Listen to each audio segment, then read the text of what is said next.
Supreme court बनाम मोदी सरकार।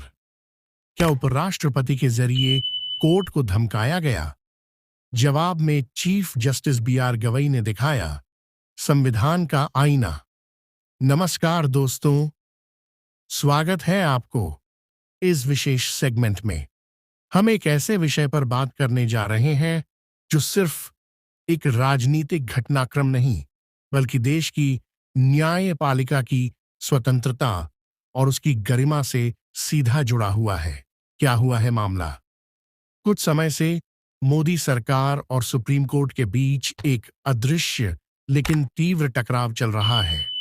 वक्फ कानून को लेकर केंद्र सरकार की चिंता बढ़ती जा रही है और ऐसा लग रहा है जैसे सरकार को फैसले से पहले ही अंदेशा हो गया है कि मामला उनके खिलाफ जा सकता है।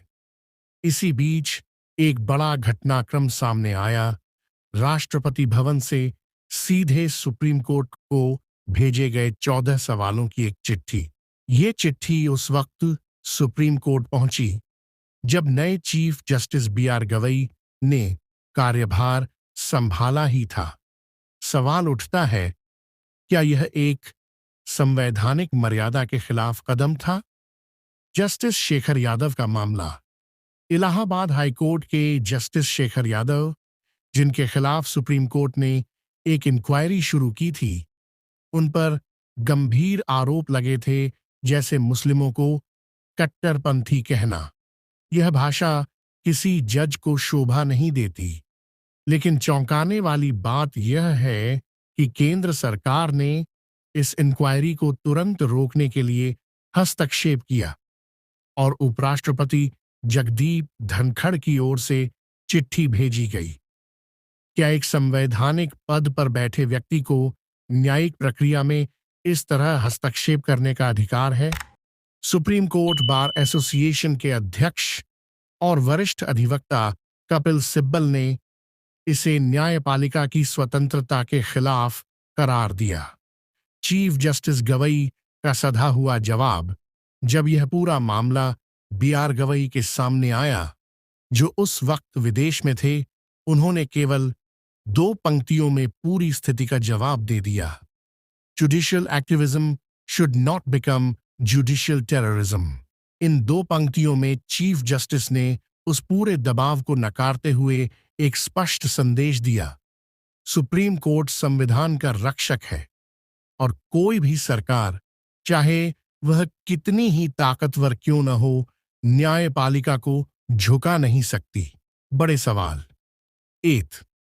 क्या मोदी सरकार वक्फ कानून पर संभावित नकारात्मक फैसले से डर गई है? 2. क्या राष्ट्रपति और उपराष्ट्रपति का उपयोग न्यायपालिका को प्रभावित करने के लिए किया जा रहा है?